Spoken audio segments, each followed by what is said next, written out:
Assalamualaikum warahmatullahi wabarakatuh. Perkenalkan, nama saya Rangga Saputra. Saya berasal dari kelas 10 MIPA 6. Di video kali ini saya ingin menjelaskan suatu lembaga, yaitu lembaga MPR atau biasa disebut Majelis Permusyawaratan Rakyat. Majelis Permusyawaratan Rakyat Republik Indonesia atau cukup disebut Majelis Permusyawaratan Rakyat disingkat MPR RI atau MPR adalah lembaga legislatif bikameral yang merupakan salah satu lembaga tinggi negara dalam sistem ketatanegaraan Indonesia. Setelah amandemen UUD 1945, anggota MPR terdiri dari anggota DPR dan DPD. Anggota MPR dipilih melalui pemilihan umum dan diatur lebih lanjut dengan undang-undang. Sebelum reformasi, MPR merupakan lembaga tertinggi negara. MPR bersidang sedikitnya sekali dalam 5 tahun dan di ibu kota negara. Jenis dari lembaga ini ialah bikameral. Jangka waktu MPR ialah 5 tahun.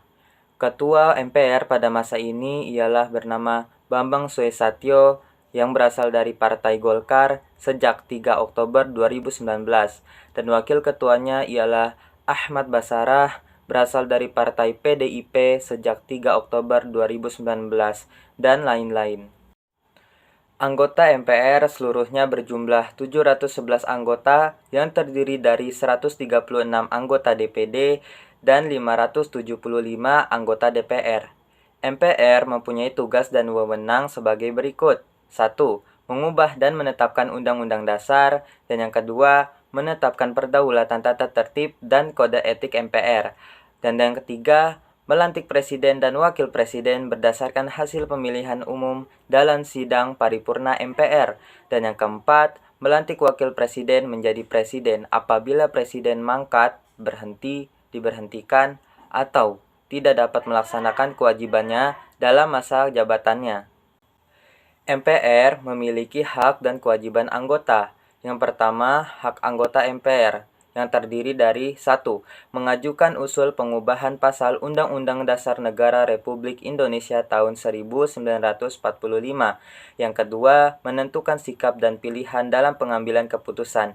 Dan yang ketiga, memilih dan dipilih. Dan yang keempat, membela diri. Adapun kewajiban anggota MPR yaitu 1.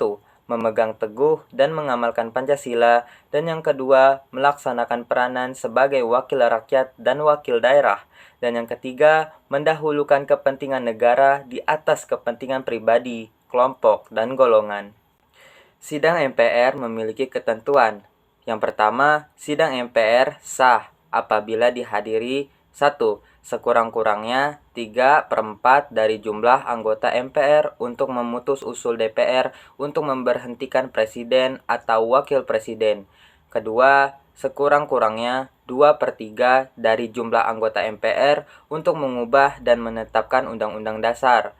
Dan yang ketiga, sekurang-kurangnya 50% tambah 1 dari jumlah anggota MPR sidang-sidang lainnya. Putusan MPR sah apabila disetujui. 1. Sekurang-kurangnya 2/3 dari jumlah anggota MPR yang hadir untuk mengusul DPR untuk memberhentikan presiden atau wakil presiden. Yang kedua, sekurang-kurangnya 50% tambah 1 dari seluruh jumlah anggota MPR dan memutus perkara lainnya. Dan yang ketiga, sebelum mengambil putusan dengan suara yang banyak, terlebih dahulu diupayakan pengambilan putusan dengan musyawarah untuk mencapai hasil yang mufakat. Sekian tentang penjelasan video lembaga MPR. Saya ucapkan wassalamualaikum warahmatullahi wabarakatuh.